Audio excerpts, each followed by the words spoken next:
giòn.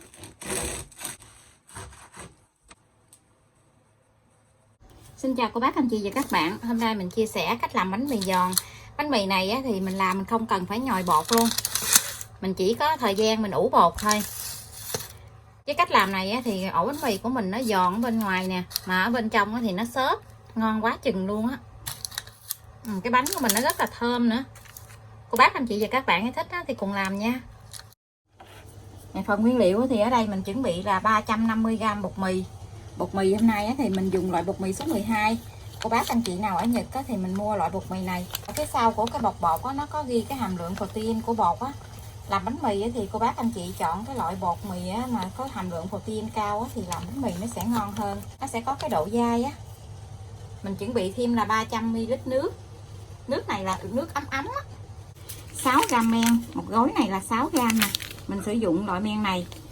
7g muối. Thành phần nguyên liệu thì chỉ có bao nhiêu đây thôi.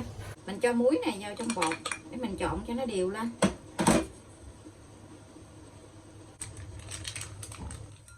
Mình cho men vô trong một cái thau lớn về để mình trộn bột luôn. Men này thì không có cần phải kích hoạt đâu, mình để cho nó tan ra gì là được rồi. Mình cho hết nước vô trong cái tô gì, mình quậy lên cho cái men này nó tan ra. Mình cho bột vô mình trộn.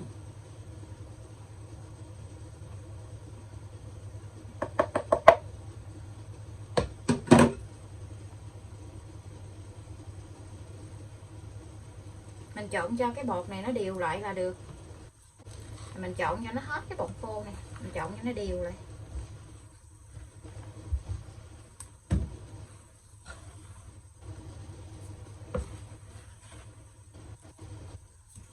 Cái liều lượng bột này với lại nước là nó vừa chính xác luôn.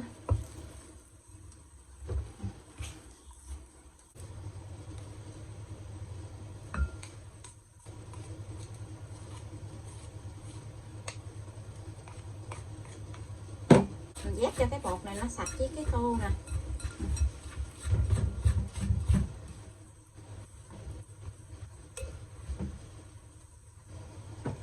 Trộn cho nó hết cái bột khô lại gì. Mình lấy cái màng bọc thực phẩm mình đậy lại. Mình ủ bột 30 phút nha.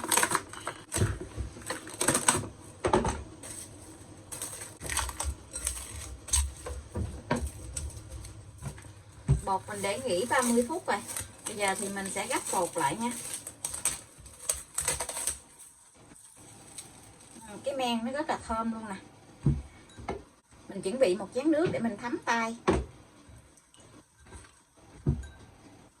Rồi mình cứ nắm bột lên gì nè, mình túm lại gì.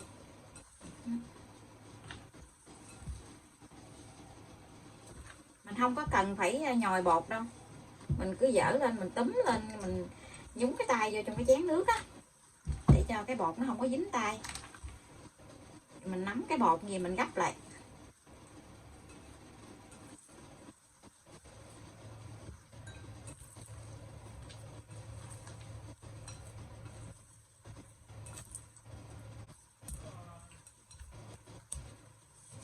Bây giờ thì mình sẽ đậy lại, mình ủ thêm một lần hai nữa nha. Mình gấp bột lại như vậy là được. Lấy cái màng bọc thực phẩm lúc nãy mình đậy lại, mình đậy kín lại, mình ủ thêm lần 2 30 phút nữa. Bột mình đã ủ lần 2 đã được 30 phút nữa rồi. Bây giờ thì mình sẽ lấy bột ra. Mình lấy bột ra để mình tạo hình bánh nha. Mình trải ra cái bàn một miếng silicon, hoặc là cô bác trải lên cái mâm á. Mình cho một ít bột khô xuống với cái bàn gì, để cho cái bột của mình nó không bị dính. Mình cho hết cái bột này ra.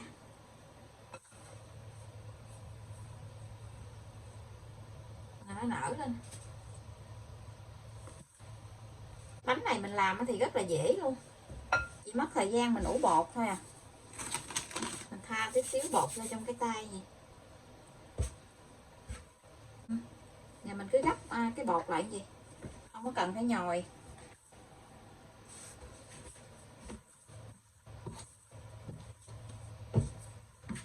Có dính thì mình cứ lấy cái bột đó mình áo ở trong cái tay của mình đó, để cho cái bột nó không bị dính. Tại vì cái phần bột này nó rất là mềm luôn. Đó thì mình lật cái cục bột lại, lật cái cục bột lại rồi mình xe cho nó tròn lại nha. Mình chia cái bột này ra làm hai.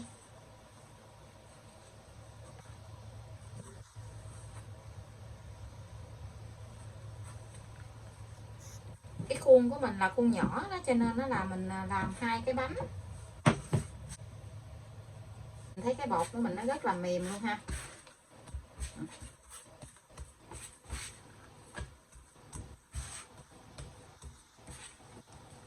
Mình ấn cái miếng bột ra gì, mình gấp bột lại.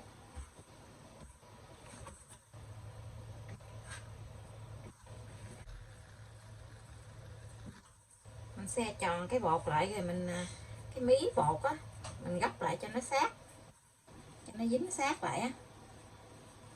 Cái mí này á tí nữa thì mình để phía dưới cái khuôn á, để bên dưới.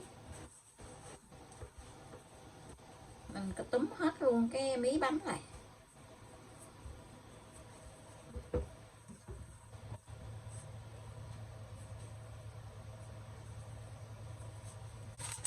Mình dùng cái khuôn gì mình lót cái nến ở bên dưới này nè, để mình để bột vô.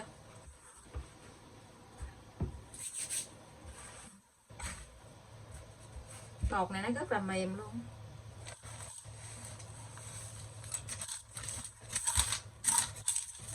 Khi mình cho vào trong khuôn á, thì cái bột của mình á bảo khoảng chừng 2/3 khuôn thôi nha, để tí xíu nữa cái bột này nó còn nở lên á.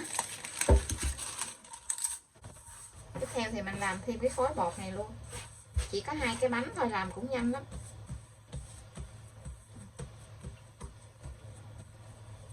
Mình ấn cho nó dẹp dẹp xuống, sau đó thì mình quấn lại.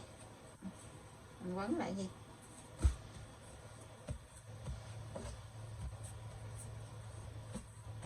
Mình gấp lại 2-3 quận á. Cái chiều dài của nó thì cô bác anh chị mình làm cho nó vừa cái khuôn của mình.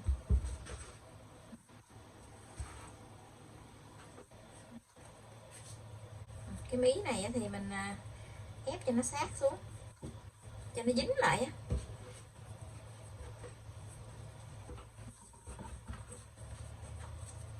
Cái bột nó mềm ngon lắm luôn. Cái bột nó mềm gì nè, tí xíu nữa cái bánh của mình nó mới xốp, nó mềm, nó xốp. 2 cái thì mình làm 2 cái khuôn. Nếu như nhà cô bác anh chị có cái khuôn lớn á, thì mình làm 1 cái thôi. 2 cái bánh của mình á bằng 2/3 khuôn thôi, hơn nửa cái khuôn đó, lên hơn nửa cái khuôn chút á. Giờ thì mình sẽ lấy cái màng bọc thực phẩm mình đậy lại, mình ủ cái bột này cho nó nở lên gấp đôi nha. Đậy cho nó kín lại gì.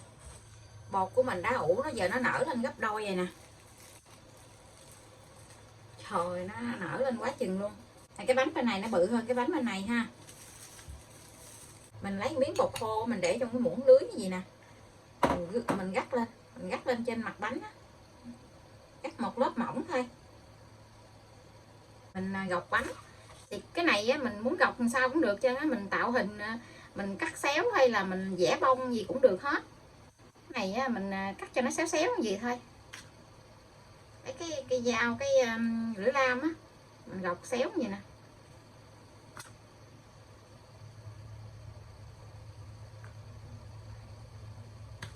Mình làm gì cho nó gọn.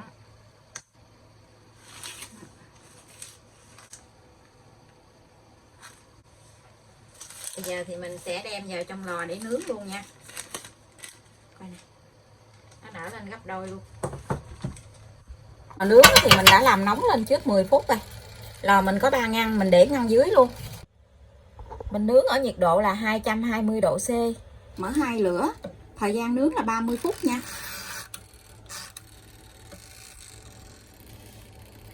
Cái bánh của mình ở bên trong nó nở lên rất là cao luôn coi nè. Đẹp quá ha. Đúng là cái bánh mì này rất là dễ làm luôn á. Không cần phải nhồi bột gì hết. Chỉ có cái thời gian để mình ủ bột là nó lâu thôi. Mình nướng mới có 15 phút à. Bánh mì của mình đã nướng xong. 2 ổ bánh mì ngon quá chừng luôn. Coi nè, hấp dẫn quá. Còn nóng lắm, tí nữa thì mình sẽ lấy ra mình cắt ra cho cô bác anh chị xem nha. Thơm quá chừng thơm luôn. Mình lấy cây cọ mình quét bớt cái bột khô bên ngoài gì nè. Thơm quá chừng thơm luôn á. Giờ bánh của mình đã nguội rồi, mình sẽ lấy ra. Ồ coi nè, nhìn giống như cái bánh hông lan quá vậy.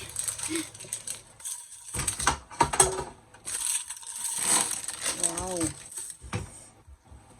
ngon quá. Mình sẽ cắt ra cho cô bác các chị xem nha. Rồi cái vỏ nó giòn rụm luôn.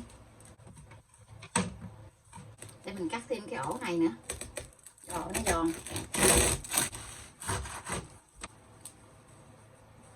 Ngon quá chừng luôn. Ở bên trong nó có xới xới luôn á, coi nè. Bên trong nó dai. Bánh này mình ăn với trứng gà pla buổi sáng là hết sảy luôn. Giòn rụm luôn. Ăn mình thích ăn cái ruột bên trong vậy nè. Ruột bên trong nó dai, ruột vỏ bên ngoài nó giòn. Bên trong nó thì nó có cái độ đàn hồi, nó xốp á.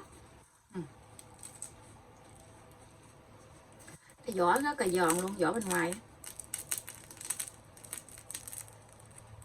Bánh này thì mình làm mình ăn sáng với trứng gà ốp la hoặc là chấm với sữa cũng rất là ngon luôn. Cô bác anh chị và các bạn thấy thích thì cùng làm nha.